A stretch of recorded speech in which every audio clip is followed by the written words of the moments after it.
일단 코로나 확진이 하루 10만을 넘어서면서 사실상 세계 1위가 되었습니다. 근데 얘네들은 옛날 문재인 정부랑 정반대야.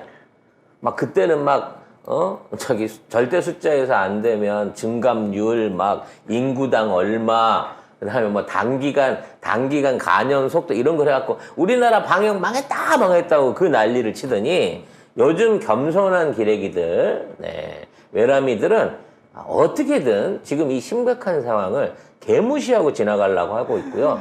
이러한 상황을 비판하지도 않을 뿐더러 여기에 대한 문제점, 정부의 무대책을 지적하는 언론이 하나도 없습니다.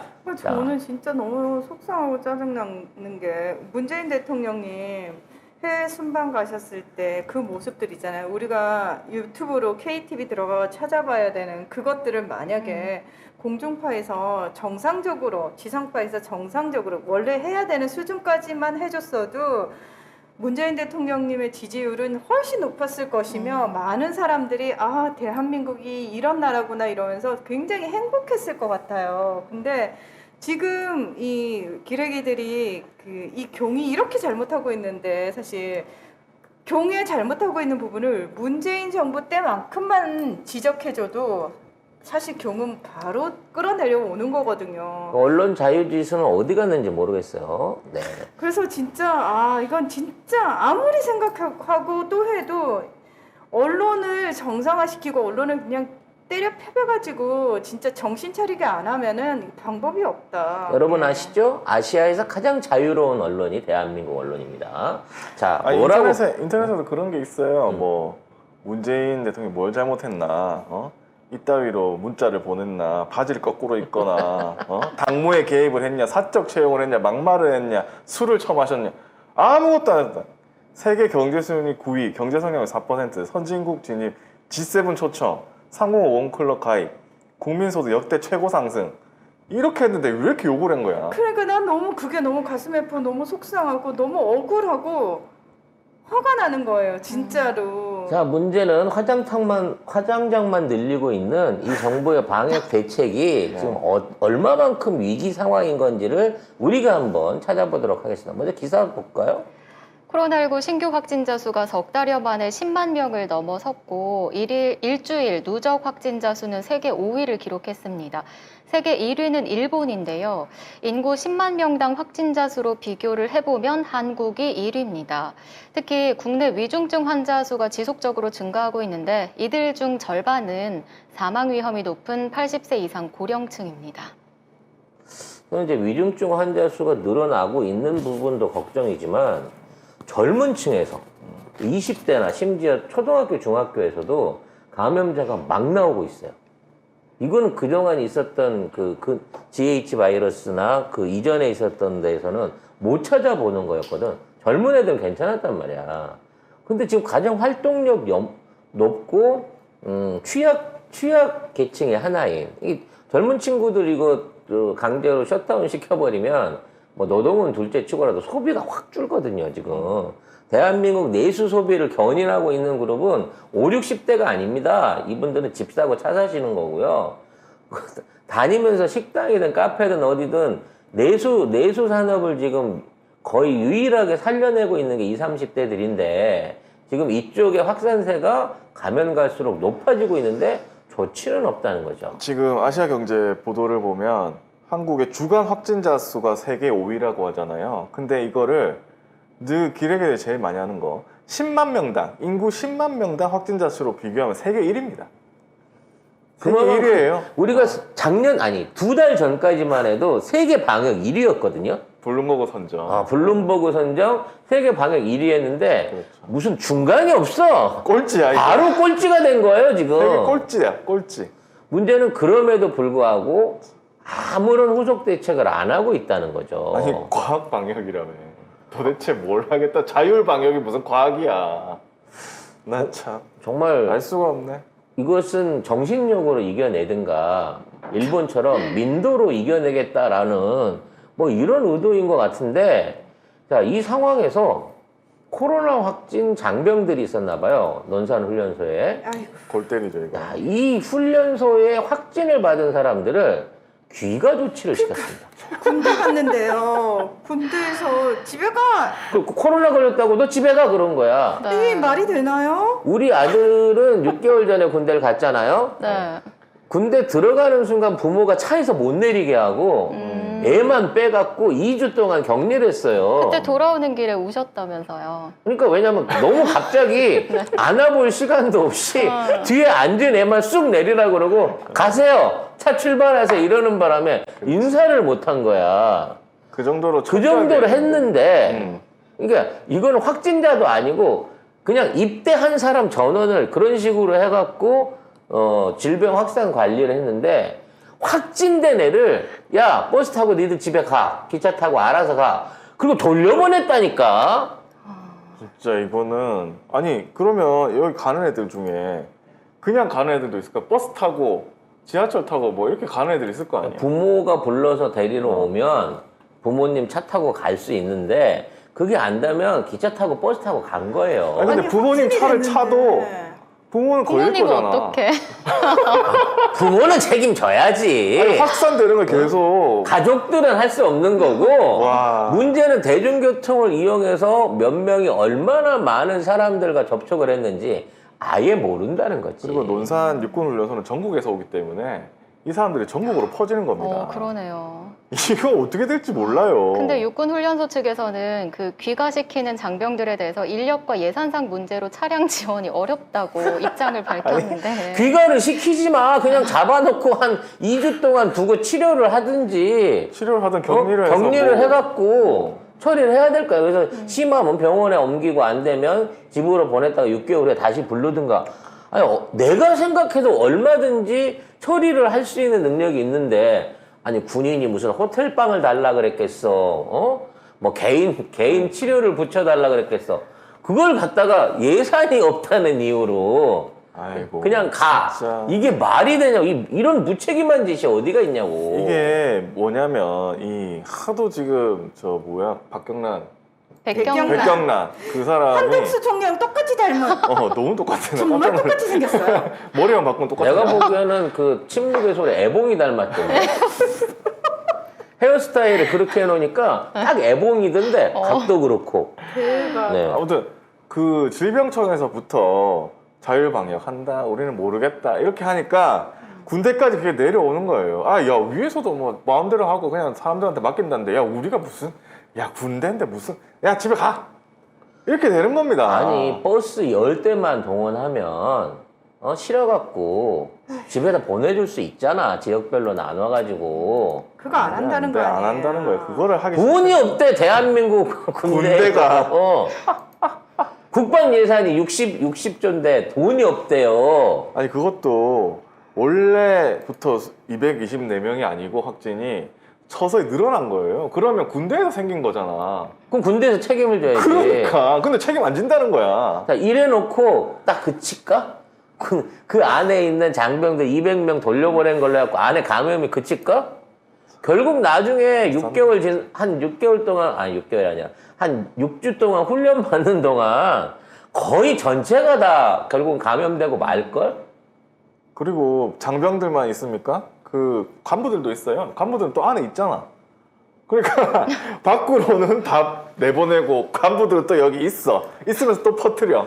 이게 어떡할 건데? 이게 약간 배양하고 있는 것 같은 느낌이 들어. 그래서 일부러- 200명씩 내보내서 퍼뜨리고 있는 거 아니야? 이렇게 하는 거는? 일부러 사람을 진짜. 죽이는 것 같아. 그러니까 이거 저는 진짜 큰 그림이라고 진짜. 생각해요. 어떤 큰 그림이요? 다 죽여? 아니 아까 아 진짜 나는 그 생각이 들었어요. 아니 일부러. 그 이야기가 있었잖아요. 지금 50%가 그러니까 중증 위중증 환자 수의 50%가 80세 이상 고령층이고 그다음에 지금 사망자 중에서 60% 이상이 91%. 그리고 그 60세 이상 사망자 중에서 41%가 미접종자 및 1차 접종자라고 했잖아요. 네. 이 사람들이 거의 대부분 제가 봤을 때는 2번을 찍으신 분 같아요. 그렇겠죠. 예, 네. 이거는 정말 장기적으로 대한민국을 살리기 위해서 이직들을 빨리 보내기 위한 큰 그림이다. 아니 왜 예전에 송 작가님이 그랬잖아요. 일본이 아무것도 안 하면서 그 세금이 많이 드니까 어르신들 먼저 돌아가시게 하려고 일부러 그래, 안 한다. 그 연금도 연금도 국가의 아까워서 재정이 되니까. 그냥 코로나 퍼뜨려서 그냥 죽을 사람 죽고 건강한 사람 살아남아라. 그 대신 화장장은 우리가 설치를 그러니까. 해주겠다. 그래서 이거 딱 화장장을 그거네. 늘리는 거야. 나 이 생각까지 들더라니까. 화장장은 장모가 하던 요양원 사업과 함께 장모가 전담해서 할 가능성이 높다라고 저는 생각을 하는데 어찌 됐거나 이러한 상황을 만들어 놓고도 이거가 잘못됐다든지 아니면 개선을 하겠다든 이런 얘기가 없어. 앞으로도 나오면 계속 내보낼 것 같아 지금 있는 상황을 아니, 보니까. 질병청조차 뭐 모르겠다라고 하고 있으니까. 그러니까 아니 그래서 이건 진짜 말 그대로 우리끼리 살아남아야 되는 상황인 맞아요. 거예요. 갑자기 정신력으로 이겨내야 돼. 아니 무슨 얘기예요? 우리는 이 상황을 이게 지금 심각한 상황이고 정부가 어떤 것도 책임져 주지 않는다라는 걸 적나라하게 경험하고 있으니 우리끼리라도 조심할 네. 수밖에 없다. 우린 최대한 몸을 사리자. 예. 그리고 코로나 걸릴수록 그러니까 코로나 걸리면 저소득층이 훨씬 더 많이 죽거든요. 죽고 이렇게 되거든요. 당연하지. 그러면 저소득층 죽고 고령층 죽고 이렇게 되는 거잖아요. 코로나 때문에. 와 국진당 지지층 다 죽는 거 아니에요? 우리 치명률이 1.25%까지 떨어뜨려서 다른 나라에 비해서 거의 한 3%, 4%까지 나오는 국가들도 있으니까 거의 80배 이상이 낮춰놓은 거거든요. 사망률을. 내가 보기에 우리 그냥 1%까지 그냥 치고 올라갈 것 같은 느낌이 들어요. 올리려고. 네. 지금 이 병정권이 얼마나 서민들에 대한 혜택을 주고 있냐면 우리 어머니한테서 들은 건데 노인정을 문을 다 닫았대요. 네? 공공에서. 그러니까 노인정에 에어컨을 틀어야 되잖아요. 에어컨 전기료가 뭐 10몇만 원씩 지원되던 게 있었는데 그걸 끊어버렸다는 거야. 그러니까 와서 에어컨 돌리면 전기료가 비싸게 먹힌다는 이유로 여기를 개방을 안 하는 거야. 그러니까 집에 에어컨 있는 노인들이 문제가 안 되지만 진짜 더워서 피신 오시는 분들도 있단 말이야. 분명히 우리 그렇겠죠. 주변에는. 이런 분들이 들어갈 수가 없게끔 쉽게 말해서 더위 쉼터로 운영되든 공공 이런 그 노인정이나 이런 기관에 들어가는 그것까지 날려버렸다는 거야. 그래서 갈 데가 없대. 진짜로. 더워도 이 양반들이. 큰일이네. 근데 큰일입니다. 근데 이런데도 불구하고 아직도 지지율이 나오고 오늘 보니까 뭐 34 나왔던데. NBS 보니까. 네. 지지율이 오히려 더 상승하고 있어요. 주가 조작을 하는 과정에. 그래서 조코 위도도가 우리나라를 왔습니다. 인도네시아 대통령이 부인을 동반하고 우리나라를 왔어요. 그래서 공식적으로 우리 활동을 재개한 건희 언니가 명신이가 만찬을 대접을 한다고 파티를 준비하고 있다고 합니다. 그래요? 근데 위도도가 왜 왔는지를 우리가 알아야 돼요. 얘가 원래 우리가 불러서 온 것도 아니에요. 얘 중국 갔다가 중국 갔다가 불청객이야 쑥 들어온 거야. 중국 가갖고 무슨 중국하고 협의 본다고 뭐 언제 중국하고 협의 봐갖고 고속철도 사업 막 이런 거 다시 진행하자고. 왜냐면 이제 중국이 고속철도 짓다가 돈이 제대로 지급이 안 돼갖고 걸려 있었거든. 그러니까 빚을 더 내는 조건으로 해갖고 고속철도를 더 짓기로 한 거예요. 근데 이제 우리나라는 왜 왔냐면 KF-21이 시험 비행에 성공을 하니까 그 시험 비행 온 비행기를 말하자면 기술을 우리한테 달라는 거야. 심지어. 그러니까 우리가 개발한 기술, 그러니까 원래 인도네시아하고 계약 조건 안에서 넘겨주기로 했던 기술이 있고 우리가 개발한 걸 안 넘겨주는 기술, 그러니까 A사 레이더라든지 적외선 추적 장치라든지 통합 무기 관리 시스템 이런 것들은 우리가 직접 개발한 거기 때문에 전수 대상이 아닌데 그거에 대해서 신규로 전수하는 조건으로 계약서를 다시 써주라고 온 거예요. 이 개양아치란 말이야. 그래서 얘들이 KF-21을 갖다가 중간에 분담금 안 내고 튄 이유는 미국이 우리한테 첨단 기술 못 주겠다고 했고 4대 기술 못 준다고 했고 그래서 아, 이거 한국한테서 같이 협업하면은 그 기술 받을 수 있을 건데 미국이 안 준다고 하니까 이거 망조 들었구나 하고 지들이 스스로 그때부터 우리가 손절 친 거거든. 근데 우리가 직접 개발을 해놨더니 그 엄청난 기술을 달라는 거야, 이제 와가지고. 분담금은? 분담금 아직 안 냈지. 근데 뭘? 일단 나머지 그것부터 내고. 2,100억은 냈고 아직 6천억 이상을 연체를 하고 있는데 일단 내가 줄 거니까 아니, 일단 기술부터 달래. 아니, 좀 내고 얘기를 해야지. 그래서 우리 국방부가 안 돼. 돈 넣기 전에는 시제기 구경도 못 시켜줘. 이러고 나니까 지랄지랄을 떨고 있는 거예요. 근데 걔를 불러다가 영빈관에서 파티를 한다는 거야. 지금 명신이가. 그럼 이거는 지 즐기려고 하는 파티지. 오늘 저녁 7시에. 예. 이게 뭐 대접해줄 놈이 아니라니까, 조코 위도는. 옛날 문재인 대통령 때 막 형님 하던 그때 걔가 아니야, 지금. 오후 7시에 그 대통령과 공식 만찬으로 이어지는데 이 자리에는 영부인도 참석할 예정입니다. 뭐 사실상 파티의 주인공 역할을 하기 위해서 다 불청객인데 아무도 안 반기는데 명신이 혼자 반기고 있는 상황인 거예요, 지금. 아유, 세금으로 또 공주놀이, 여왕놀이 하겠네. 또 명품으로 휘가마 입고 오늘 진짜 뉴스 나오겠네. 그래서 사진 올라올 거예요. 그래서 뭐 국경 얘기하고 뭐 우리 국모가 뭐 저쪽에 비해서 뭐 얼마나 화려했고 뭐 아, 저쪽은 뭐 입었는데 이쪽은 저쪽은 뭐 입었는데 우린 이거 입었다. 뭐 민간 외교가 어쩌고 뭐 또 이 계지랄 떨 건데 네. 그 상대를 봐가면서 접대를 해야 될 거 아니야. 뭘 좀 보따리를 들고 온 애를 접대를 해야지. 삥 뜯으러 온 각설이한테 뭘 만찬을 차려주고.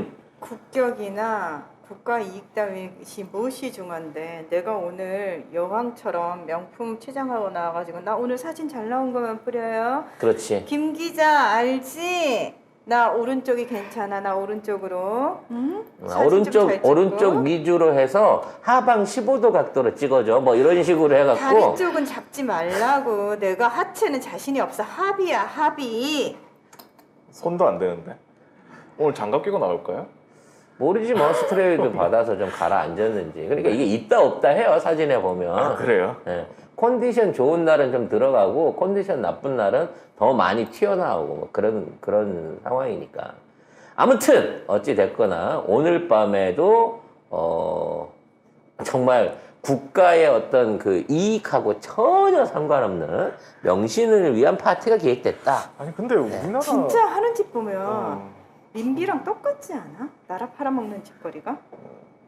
우리나라에 도움 안 되는 사람들만 지금 오고 있잖아요. 그렇지. 근데 다들 그러고 있어. 근데 우리나라를 그 옛날에 호구로 민비가 보고 있어. 그랬잖아. 옛날에 민비가 그랬잖아. 우리나라 다 뜯어먹게끔 청나라 군대 불러들이고 결국 일본도 들어오고 그래서 우리나라가 역사적으로 그런 꼴을 당한 거냐. 그럼 그게 왜 다시 반복이 되느냐. 그 당시 백성들이 그 민비의 악행을 제대로 몰랐고 역사가 잘못 기록됐기 때문에 우리 국민들이 지금 다시 한번 기회를 가진 거예요. 그 당시 민비가 얼마나 천하의 쌍년인지에 대해서 온 국민이 각성을 해야지만 이 역사가 반복되지 않는다. 끝난다. ITV 전화 옵니다 또. 제가 지금 뭐라고 했나요? 혹시? 지금 보고 있을지도 몰라. 자, 제가 지금 뭐라고 했나요?